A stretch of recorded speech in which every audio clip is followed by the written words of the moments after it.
Hi, my name is Beaman Floyd. I'm here at COP30 with Texas Impact and with the U.S. Faith delegation to talk about climate and to learn more about climate from our colleagues from around the world. I've gone to a lot of really interesting meetings here. I'm very, very interested in loss and damage funding and adaptation and resiliency. Probably the most interesting thing that I've gone to so far at this COP has been part of the Global Fire Hub series. In 2023, the UN created a global fire management hub. This was in recognition of the fact that the climate has really become conducive to drought and specifically really, really difficult and violent wildfires around the globe, much more so than in years past.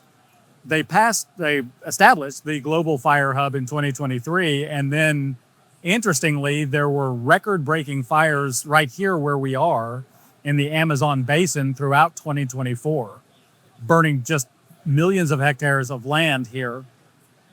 I went to this meeting and it featured the Brazilians who had responded to that and had dealt with it and are dealing with it here in 2025. They talked about fire suppression. They talked about techniques for firefighting, communications, and also about the affected people up in the Amazon who were dealing with the fires and their aftermaths. And they talked a lot about mitigation and resiliency and how the wisdom of the local people is being employed to help mitigate for future fires and create some resiliency in the communities in the Amazon. This meeting was very interesting on its own, but the part that was really interesting to me is that just recently in Texas over the last several months and as recently as November 3rd in Texas, I went to a series of hearings with the Texas legislature talking about the wildfires in the panhandle of Texas.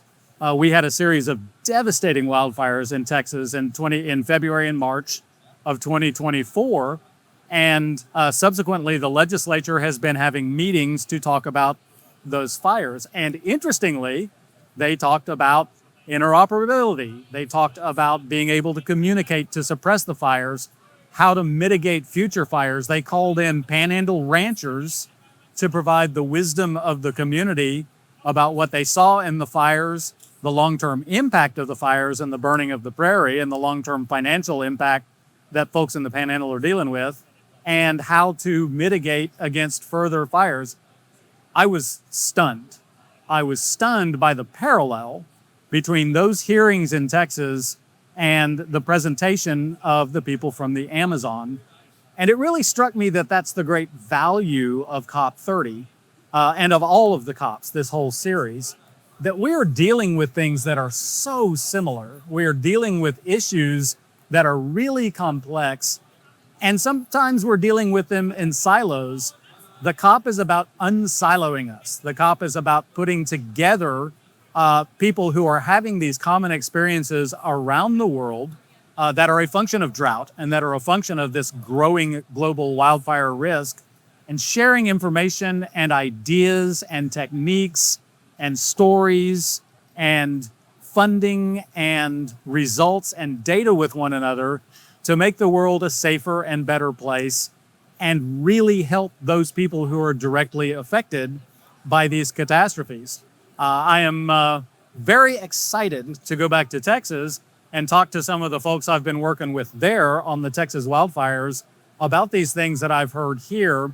The UN Global Wildfire Management Hub has 85 nations joined and has started on an aggressive series of meetings.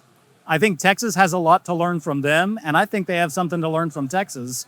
And I am just so happy that I'm here learning that myself and maybe becoming a translator of that information back to my home state.